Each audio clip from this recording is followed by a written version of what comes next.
लाडक्या बहिणींनो लक्ष द्या. ई-केवायसी दुरुस्तीसाठी आता शेवटची संधी तुमच्याकडे आहे. 31 मार्च म्हणजे आजचा दिवस हा ई-केवायसी दुरुस्तीसाठी शेवटचा दिवस असणार आहे. त्यामुळे ज्या लाडक्या बहिणींनी ई-केवायसी दुरुस्तीची प्रक्रिया अजूनही पूर्ण केलेली नाहीये, त्यांनी आजच्या दिवशी ती नाही केली तर त्यांचा 1500 रुपये हप्ता हा बंद होणार आहे. ई-केवायसी दुरुस्तीची ही मुदत वाढवली जाऊ शकते का? कुठल्या लाडक्या बहिणी या योजनेतून अपात्र झालेल्या आहेत? समोर आलेली आकडेवारी नेमकी काय सांगते, सगळं या व्हिडिओच्या माध्यमातून जाणून घेणार आहोत. नमस्कार, मी पूजा, तुम्ही पाहताय लोकमत.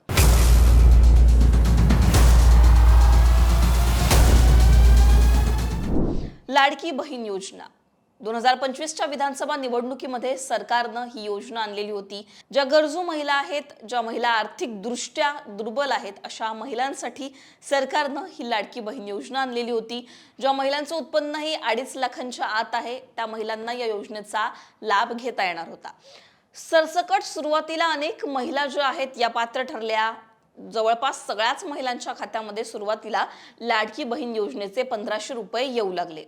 पण त्यानंतर जसं जसं सरकारच्या तिजोरीवर या योजनेचा भार येऊ लागला, जसं जसं सरकारला पुढे जाऊन निवडणुकांनंतर हे समजू लागलं की कशा प्रकारे जवळपास अनेक खात्यांचा निधी या लाडक्या बहीण योजनेसाठी वळवला जातोय, कारण प्रत्येक महिलेच्या खात्यामध्ये 1500 रुपये दर महिन्याला हे सरकारसाठी जड जाऊ लागलं. सरकारची डोकेदुखी वाढू लागली आणि त्यानंतर ई-केवायसीची जी प्रक्रिया आहे ती बंधनकारक करण्यात आली. आता अर्थात सरकारने यासाठी कारण काय सांगितलं, तर अनेक ज्या बोगस महिला आहेत किंवा बोगस लाभार्थी आहेत या वाढलेल्या आहेत. अनेक सरकारी कर्मचारी असतील, अनेक पुरुष असतील, या सगळ्यांनी या लाडकी बहीण योजनेचा लाभ घेतलाय. अर्थात असं झालं पण होतं, हे खरं आहे की अनेक बोगस लाभार्थी जे आहेत ते या लाडक्या बहीण योजनेमध्ये वाढलेले होते. पण सुरुवातीला सरकारने कुठलेही निकष ठेवले नव्हते अशा प्रकारे, आणि सरसकट सगळ्याच महिलांचे जे अर्ज आहेत ते सरकारने कुठलेही अर्ज बाद केले नाहीत. सगळ्या अर्जांवर जे आहे ती राईट फुली मारण्यात आली आणि त्यांच्या खात्यामध्ये 1500 रुपये आले. पण ई-केवायसीची प्रक्रिया जी आहे ती बंधनकारक करण्यात आली आणि सुरुवातीला आता जी आकडेवारी समोर आलेली आहे, म्हणजेच 31 डिसेंबर पर्यंत ई-केवायसीची प्रक्रियेची मुदत होती शेवटची. पण त्यानंतर अनेक ज्या महिला आहेत या समोर आल्या.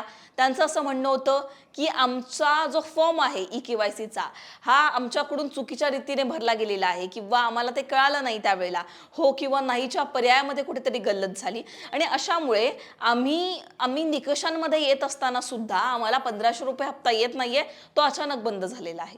मग सरकारने काय केलं, तर 31 मार्च पर्यंत ई-केवायसी दुरुस्ती, लक्षात ठेवा ई-केवायसी नाही तर ई-केवायसी दुरुस्तीची मुदत वाढवली. आता या मुदतीची शेवटची संधी आहे आणि आतापर्यंत जी आकडेवारी समोर आलेली आहे त्यानुसार किती महिला या लाडकी बहीण योजनेतून अपात्र ठरलेल्या आहेत बघा. सुरुवातीला किती महिला या लाडकी बहीण योजनेचा लाभ घेत होत्या? 2,47,00,000 लाभार्थी महिला होत्या ई-केवायसी प्रक्रियेआधी. आता ही संख्या ई-केवायसी प्रक्रियेनंतर किती झाली बघा. ई-केवायसी प्रक्रिया जेव्हा बंधनकारक करण्यात आली तेव्हा ही संख्या 2,47,00,000 किती झाली, तर 1,76,00,000 आली. आता जर आपण डिफरन्स बघितला तर 71 लाख लाडक्या बहिणी या अपात्र झालेल्या आहेत. म्हणजेच काय, तर 71 लाख लाडक्या बहिणींचे अर्ज हे बाद करण्यात आले. काही लाडक्या बहिणींना अनेक अडचणी येत होत्या ई-केवायसी प्रक्रिया पूर्ण करताना. काही जणी या निकषांमध्ये बसत नव्हत्या. अर्थात सरकारनं जे निकष लावलेले होते, 2.5 लाखांचं उत्पन्न असेल, त्याचबरोबर तुमच्याकडे 4 व्हीलर नसायला हवी, अनेक असे जे निकष होते, सरकारी तुम्ही काम कुठला सरकारी खात्यात तुम्ही नोकरीला नसावं, या सगळ्या निकषांमध्ये जेव्हा महिला बसत नाही त्यांचे अर्ज बाद करण्यात आले.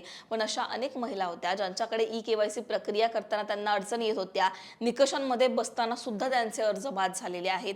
आज 31 मार्च आहे, शेवटची संधी आहे आणि अशातच अनेक अशा महिला आहेत अजूनही ज्या निकषांमध्ये येत असताना सुद्धा त्यांना अनेक त्रुटी ज्या आहेत त्यांचा सामना करावा लागतोय आणि त्यांची अजूनही ई-केवायसी प्रक्रिया पूर्ण झालेली नाहीये, दुरुस्ती प्रक्रिया पूर्ण झालेली नाहीये. त्याच्यामुळे या महिलांना पुन्हा एकदा मुदत वाढवून मिळते का हे पाहणं महत्त्वाचं असणार आहे. महिला व बालविकास मंत्री अदिती तटकरे यांनी या संदर्भात अजूनही कुठलं भाष्य केलं नाहीये. 31 मार्च नंतर त्या या संदर्भात काही ट्विट करतात का किंवा काही भाष्य करतात का, मुदत वाढवून देतात का, हे पाहणं महत्त्वाचं असणार आहे. पण ज्या महिलांना ई-केवायसी दुरुस्ती कशी करावी हे माहिती नसेल तर तुम्हाला काय करायचंय, तर लाडकी बहीण योजना, मुख्यमंत्री लाडकी बहीण योजना गुगलवर सर्च करायचंय किंवा महाराष्ट्र.gov.in स्क्रीनवर एक वेबसाईट दिसत असेल त्याच्यावर क्लिक करायचं आहे आणि तुमचा आधार नंबर OTP तिथे टाकायचा आहे. तुम्ही जर ई-KYC दुरुस्ती प्रक्रियेमध्ये येत असाल तर ते पुढची प्रोसेस तुम्हाला तिथे येईल. पण तुम्ही येत नसाल, स्क्रीनवर तुम्हाला दिसत असेल तिथे तुम्हाला एक येतं नोटिफिकेशन येतं की तुम्ही या प्रक्रियेमध्ये नाहीये, जसं मला आलं होतं. मी हे करून बघितलं. त्याच्यामुळे तुम्हाला काय करायचं आहे, जर तुम्हाला अजून जास्त तांत्रिक अडचणींचा सामना करावा लागत असेल किंवा जर तुम्हाला तांत्रिक अडचणी येत असतील, तुम्हाला जर तुमच्या लॅपटॉपवरून मोबाईलवरून ते होत नसेल तर तुमच्या भागामध्ये ज्या कोणी अंगणवाडी सेविका असतील तिकडे तुम्हाला जायचं आहे, त्यांच्याशी बोलायचं आहे आणि त्यांना फॉर्म सबमिट करून तुम्ही जी तुमची प्रक्रिया आहे दुरुस्तीची ती पूर्ण करू शकता. पण अर्थात आजचा दिवस हा शेवटचा दिवस आहे. यानंतर पुन्हा मुदत वाढून मिळते का हे पाहणं महत्त्वाचं असणार आहे. पण 71 लाख लाडक्या बहिणी या अपात्र झालेल्या आहेत आणि तुम्ही सुद्धा अपात्र होऊ नये म्हणून जर तुम्ही ई-KYC दुरुस्तीची प्रक्रिया पूर्ण केली नसेल तर ती आजच करा. आणखीन तुम्हाला काही प्रश्न असतील तर ते कमेंटमध्ये सांगा. जर ते प्रश्न तुमचे व्हॅलिड असतील तर त्यावर सुद्धा आम्ही एक वेगळा व्हिडिओ करू. त्याच्यामुळे हा व्हिडिओ तुम्हाला कसा वाटला, तुमच्याबद्दलचे प्रश्न कमेंटमध्ये सांगा. लोकमतला सबस्क्राईब केलं नसेल तर सबस्क्राईब करायला विसरू नका.